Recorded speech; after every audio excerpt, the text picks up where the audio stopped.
नमस्कार प्रिय भक्तजनों, राधे राधे, जय श्री कृष्णा। आप सभी भक्तजनों का हार्दिक अभिनंदन करती हूँ अपने YouTube चैनल पर। भगवान श्री हरि विष्णु की कृपा से आप स्वस्थ एवं सुखी होंगे और आप सबकी मनोकामनाएं पूरी हों।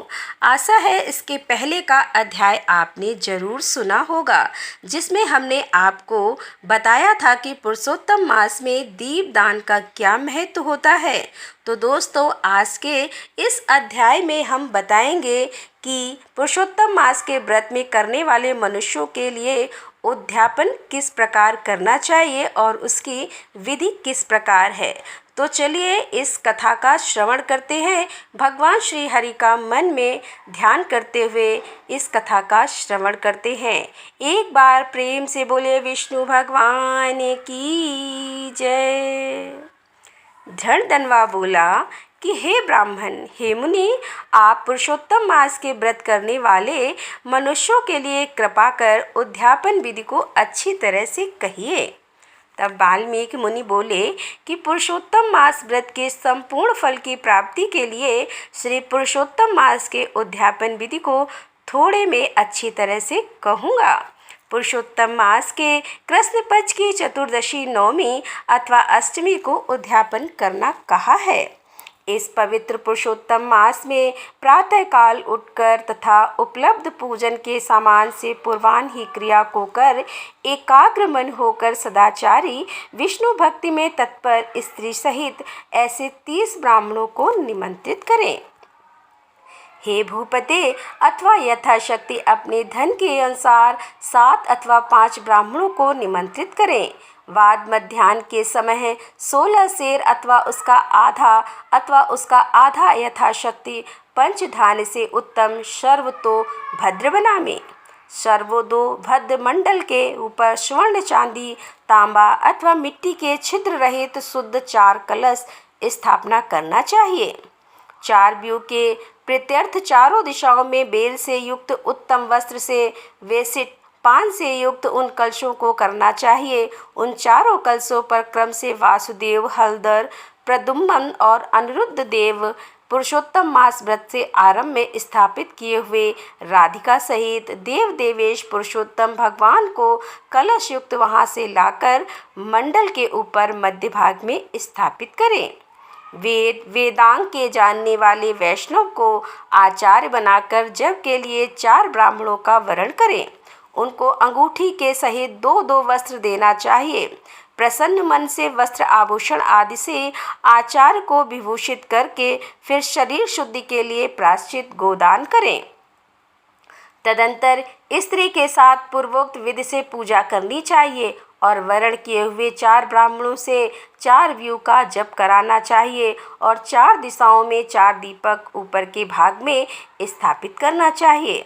फिर नारियल आदि फलों से क्रम के अनुसार अर्घ्यदान करना चाहिए।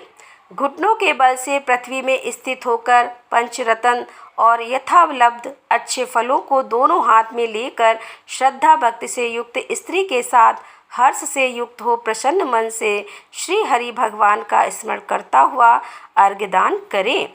अर्घ्यदान का मंत्र: हे देवादिदेव पुरुषोत्तम, आपको नमस्कार है।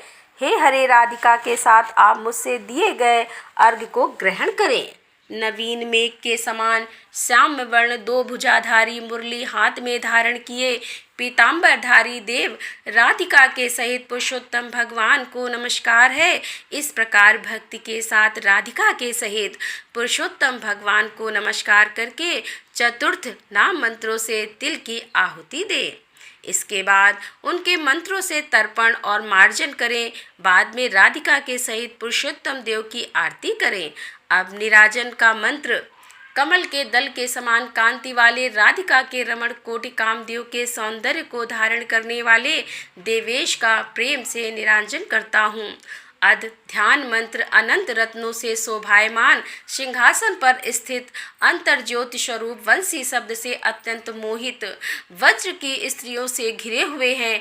इसीलिए वृंदावन में अत्यंत शोभायमान राधिका और कौस्तुभ भड़नी से चमकते हुए हृदय वाले शोभायमान रत्नों से जटित किरीट और कुंडल को धारण करने वाले आप नवीन पीताम्बर को धारण किए हैं। इस प्रकार पुरुषोत्तम भगवान का ध्यान करें। फिर राधिका के सहित पुरुषोत्तम भगवान को पुष्पांजलि देकर स्त्री के साथ उन्हें नमस्कार करें।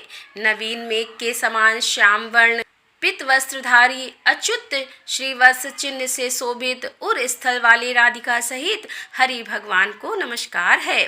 ब्राह्मण को स्वर्ण के साथ पूर्ण पात्र देवें, बाद में प्रसन्नता के साथ आचार्य को बहुत सी दक्षिणा दे। सप्तनिक आचार्य को भक्त से वस्त्र आभूषण से प्रसन्न करें। फिर उत्तम दक्षिणा दें। बछड़ा सहित वस्त्र सहित दूध देने वाली सुशीला गौ को घंटा आभूषण से भूषित करके उसका दान करना चाहिए। तांबे का पीठ, स्वर्ण का श्रृंग, चांदी के खुर से भूषित कर देवें। धृत पात्र देवें और उसी प्रकार तिल पात्र देवें। स्त्री पुरुष को पहनने के लिए उमा महेश्वर के प्रीत्यर्थ वस्त्र का दान करें। 8 प्रकार का पद देवें और 1 जोड़ा जूता दें। यदि शक्ति हो तो आयु की चंचलता को विचारता हुआ वैष्णव ब्राह्मण को श्रीमद् भागवत का दान करें। श्रीमद् भागवत साक्षात भगवान का अद्भुत रूप है। जो वैष्णव पंडित ब्राह्मण को देता है वह कोटि कुल का उद्धार कर अप्सरा गणों से सेवित विमान पर सवार हो योगियों को दुर्लभ गोलोक को जाता है। हजारों कन्यादान, सैकड़ों वाजपेयी यज्ञ दान से साथ क्षेत्रों के दान और तुलादान आदि 8 महादान हैं और वेद दान हैं। वे सब श्रीमद् भागवत दान की 16वीं कला की बराबरी नहीं कर सकते। इसीलिए श्रीमद् भागवत को स्वर्ण के सिंहासन पर स्थापित कर वस्त्र आभूषण से अलंकृत कर विधि पूर्वक वैष्णव ब्राह्मण को देवें। कांसे के 30 संपुट में 30-30 मालपुआ रखकर ब्राह्मणों को दें। हे पृथ्वीपते, हर एक मालपुआ में जितने छिद्र होते हैं उतने वर्ष पर्यंत वैकुंठ लोक में जाकर वास करता है। योगियों के दुर्लभ निर्गुण गोलोक को जाता है, जिस सनातन ज्योतिधार्म गोलोक को जाकर नहीं लौटते हैं। 28 शेर कांसे का संपुट कहा गया है। निर्धन पुरुष यथाशक्ति व्रत पूर्ति के लिए संपुट दान करे अथवा पुरुषोत्तम भगवान के प्रत्यर्थ मालपुआ का कच्चा सामान फल के साथ संपुट में रखकर देवे। हे नराधीप, निमंत्रित सप्तनिक ब्राह्मणों को पुरुषोत्तम भगवान के समीप संकल्प करके देवे। अब प्रार्थना लिखते हैं कि हे श्री कृष्ण, हे जगतधारी, हे जगत नायक अर्थात हे जगत को आनंद देने वाले, मेरी समस्त इस लोक तथा परलोक की कामनाओं को शीघ्र पूर्ण करें। इस प्रकार गोविंद भगवान की प्रार्थना कर प्रसन्नता पूर्वक पुरुषोत्तम भगवान का स्मरण करता हुआ स्त्री सहित सदाचारी ब्राह्मणों को भोजन करावे। ब्राह्मण रूप हरि और ब्रह्माणी रूप राधिका का स्मरण करता हुआ भक्ति पूर्वक गंधाक्षत से पूजन कर घृत पायस का भोजन करावे। व्रत करने वाला विधि पूर्वक भोजन सामान का संकल्प करे। अंगूर, केला, अनेक प्रकार के आम के फल, घी के पके हुए सुंदर उड़द के बने, चीनी के घी के बने घेवर, फेनी खाड़ के बने मंडप, खरबूजा, ककड़ी का साग, अदरक, सुंदर नींबू, आम और अनेक प्रकार के अलग अलग साग, इस प्रकार 60 रसों से युक्त 4 प्रकार का भोजन सुगंधित पदार्थ से वासित गोरस को परोसकर कोमल वाणी से बोलते हुए, यह स्वादिष्ट है, इसको आपके लिए तैयार किया है, प्रसन्नता के साथ भोजन कीजिए। हे ब्राह्मण, हे प्रभु, जो इस पकाए हुए पदार्थों में अच्छा मालूम हो उसको मांगिए। मैं धन्य हूँ, आज मैं ब्राह्मणों के अनुग्रह का पात्र हुआ, मेरा जन्म सफल हुआ।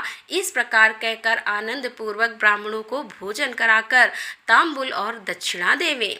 इलायची, लौंग, कपूर, नागरपान, कस्तूरी, जावित्री, कत्था और चूना, इन सब पदार्थों को मिलाकर भगवान के लिए प्रिय तांबुल को देना चाहिए। इसीलिए इन सामानों से युक्त करके ही आदर के साथ तांबुल देना चाहिए।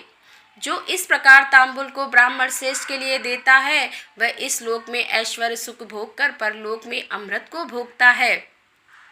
स्त्री के साथ ब्राह्मणों को प्रसन्न कर हाथ में मोदक देवे और ब्राह्मणियों को विधि पूर्वक वस्त्र आभूषण से अलंकृत कर वंशी देवे सीमा तक उन ब्राह्मणों को पहुंचाकर विसर्जन करें।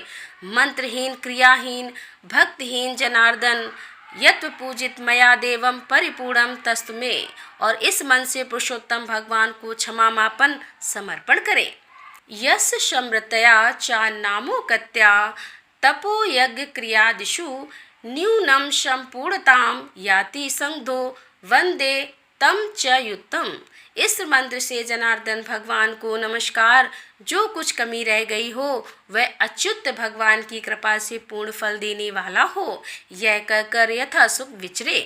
अन्न का यथा भाग विभाग कर भूतों को देकर मिथ्या भाषण से रहित हो अन्न की निंदा ना करता हुआ कुटुंबजनों के साथ भोजन करें। अमावस्या के दिन रात में जागरण करें। स्वर्ण की प्रतिमा से राधिका के सहित पुरुषोत्तम भगवान का पूजन करें। पूजा के अंत में सप्तनिक व्रती प्रसन्नचित हो नमस्कार कर राधिका के साथ पुरुषोत्तम देव का विसर्जन करें। फिर आचार्य को मूर्ति के सहित चढ़ा हुआ सामान को देवे। अपनी इच्छा अनुसार यथा योग अनुदान को देवे। जिस किसी उपाय से इस व्रत को करे और उत्तम भक्त से द्रव्य के अनुसार दान देवे। स्त्री अथवा पुरुष इस व्रत को करने से जन्म जन्म में दुख दरिद्र और दौर्भाग्य को नहीं प्राप्त होते। जो लोग इस व्रत को करते हैं वे इस लोक में अनेक प्रकार के मनोरथों को प्राप्त करके सुंदर विमान पर चढ़कर श्रेष्ठ वैकुंठ लोक को जाते हैं। श्री नारायण जी बोले कि इस प्रकार जो पुरुष श्री कृष्ण भगवान का प्रिय पुरुषोत्तम मास व्रत विधि पूर्वक आदर के साथ करता है वह इस लोक के सुखों को भोग कर और पाप राज से मुक्त होकर अपने पूर्व पुरुषों के साथ गोलोक को जाता है। तो बोलो विष्णु भगवान की जय। दोस्तों, यहाँ पर ये अध्याय का समापन होता है। इसके आगे का अध्याय लेकर हम आपके सामने फिर उपस्थित होंगे। तब तक के लिए राधे राधे। जय श्री कृष्णा। हर हर महादेव। जय भोलेनाथ की।